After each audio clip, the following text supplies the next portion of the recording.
మీరు ట్రై చేశారు, ఫైట్ చేయాల. ఫైట్ చేసే వాళ్ళు ఎప్పుడు ఏం చేస్తారో తెలుసా? ఇంకేది గుర్తుకు రాదు. ఆ 4 రోజులు ఆ క్యారెక్టర్ లోనే ఉంటారు. పడుకున్న క్యారెక్టరే, కలొచ్చిన క్యారెక్టర్ గురించే, పొద్దున్న లేవగన్న క్యారెక్టర్, ఇంకా సాయంత్రం అదే క్యారెక్టర్.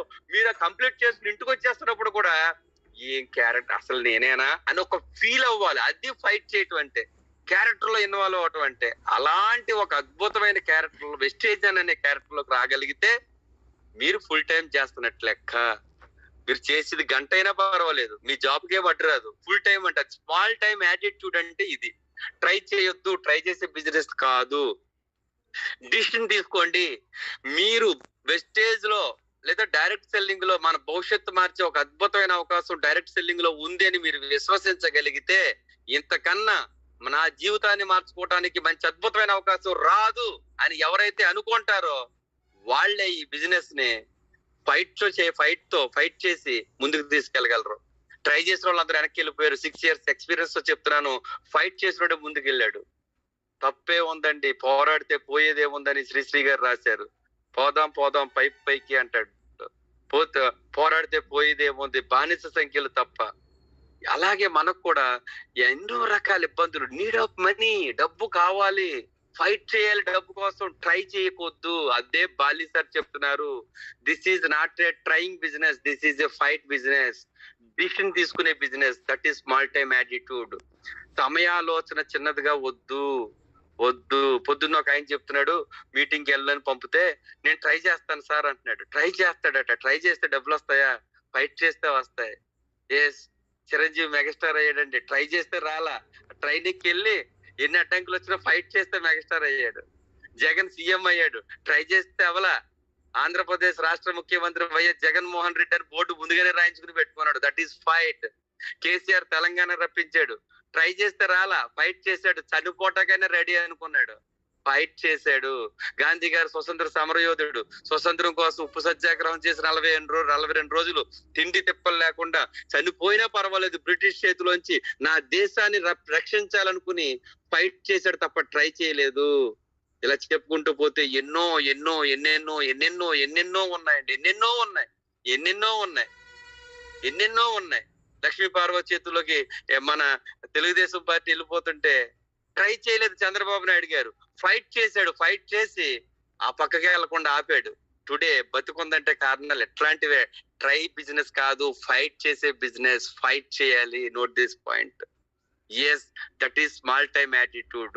చేసే గంట అయినా. ఫైనల్ గా చెప్తున్నానండి, 5 నిమిషాల క్యారెక్టర్ పెదరాయుడు సినిమాలో రజనీకాంత్ క్యారెక్టర్. అక్కడ ట్రై చేయలేదు, ఫైట్ చేశాడు 5 నిమిషాలు. బొమ్మ తెర మీద ఉన్నంతసేపు మనిషి దడలాడించాడు. గమనించండి పాపారాయుడుగా. That is fight. చేసి 5 నిమిషాలైనా సరే క్యారెక్టర్ న్యాయం చేశాడు. అంతేగాని ఒరే మోహన్ బాబు, ఒరే అంటే ఒరే అనుకుంటారులే వాళ్ళిద్దరు. ఒరే మోహన్ బాబు, నాది ఏదో 5 నిమిషాలే కదరా, అంతా నీదే కదరా, చుట్ట నువ్వే ఎగరేయాలి, తువాలు నువ్వే తిప్పాలి, నువ్వే పంచి కట్టాలి, నాదే ఉంది 5 నిమిషాలు పాపారాయుడుగా కనబడతాను, వచ్చి వెళ్ళిపోతాను కదా, నన్నెవడు చూస్తాడు 5 నిమిషాలు? సినిమా అంతా 2.5 గంటలు నువ్వే కనబడుతున్నావు, నువ్వే ఉండాలి, నేను డామినేట్ చేస్తే మళ్ళీ సినిమా ఆడదు అని ప్యాంటు షర్ట్ తో వచ్చి ఏదో పాపారాయుడు గారు 2 డైలాగులు చెప్పేసి వెళ్ళిపోతే, పెదరాయుడు ఇట్ అవునా సార్? ఎవరి పాత్ర వాళ్ళకు ఉంది కాబట్టి 5 నిమిషాలు మెరిపించాడు. మనం చేసేది గంట అయినా గాని మీరు పెదరాయుడు సినిమాలో పెదరాయుడు క్యారెక్టర్ లాగా ఉద్యోగం చేయండి, పాపారాయుడు క్యారెక్టర్ లాగా వెస్టేజింగ్ చేయండి, కానీ పాపారాయుడు లాగా కనపడండి అంటాను నేను. అది నేను చెప్పేది. అందరికి అర్థమైంది అనుకుంటాను. నెక్స్ట్ థర్డ్ పాయింట్ వచ్చి థింకింగ్ యువర్ ద ప్రాబ్లం. ఆలోచించడమే పెద్ద సమస్య. ప్రజలు ఒప్పించేటప్పుడు మీ అందరికి తెలుసు నో చెప్తారు, మనకి నో చెప్పకూడదు. ఎంత మైనస్ అంటే నాకు కూడా కొంతమంది నో చెప్పినప్పుడు చాలా పెద్ద ఫీల్ అయిపోయాను, క్విట్ అయిపోదాం అనుకున్నాను ప్రామిస్ గా. నాకు ముఖ్యంగా నేను ప్రీవియస్ గా పని చేసిన వాళ్ళు పరిచయస్తులు ఉంటారు. నేను పెద్ద ఎగ్జైట్ అయిపోయి నా ప్రీవియస్ గా ఎవరైతే ఉన్నారో అనంతలక్ష్మి మేడం తెలుసు, ఈ గ్రూప్ లో ఉన్న వాళ్ళలో, వాళ్ళ దగ్గరికి వెళ్ళి నేను కొంతమంది దగ్గర వెస్టేజ్ గురించి చెప్తే నన్ను ఎంత చీప్ గా చూశారంటే అసలు జాయిన్ అవ్వకపోగా ఇంకా చీప్ గా మాట్లాడారు.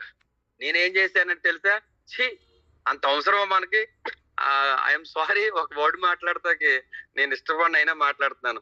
ఇంత బతుకు ఇంటి వెనకాల సచ్చాడు అనేది సామెత ఉంది కదా.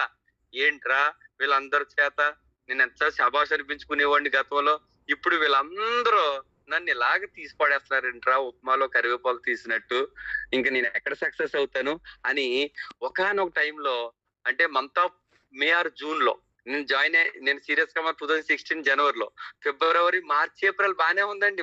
మే వచ్చేటప్పటికి కొంతమంది మాటలు నన్ను క్విట్ అయిపోదామా అన్నంత ఇదిగా వచ్చేసాయండి. అలాంటి సందర్భంలో నేను మా అప్లైన్ కాల్ చేశాను. ఆయన అన్నారు, ఏమన్నారంటే, ఇప్పుడు ఈ కంపెనీలో లేరులేండి. ఆయన ఏమన్నాడంటే, సార్ మీరు మీ ఆలోచన ఎవరో ఏదో అన్నారని మీరు నెగిటివ్ గా ఆలోచిస్తే మీరు గెలవలేరు.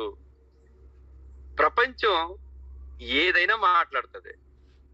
మీరు విని మైండ్ కి ఎక్కించుకునే కొందరు మాటలు విని రెండో చెవి నుంచి వదిలేసేది కొందరు మాటలు. మీరు అన్ని తలకెక్కించేసుకుంటున్నారు.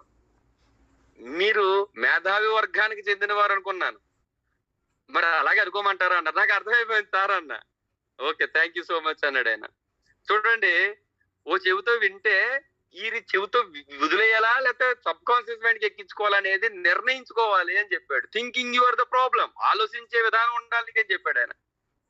అప్పుడు అర్థమైంది నాకు, 90 చెప్తారు, బేసిక్ గా మనం దాన్ని మైండ్ లోకి తీసుకోకూడదు అని అర్థమైపోయింది. ఎస్,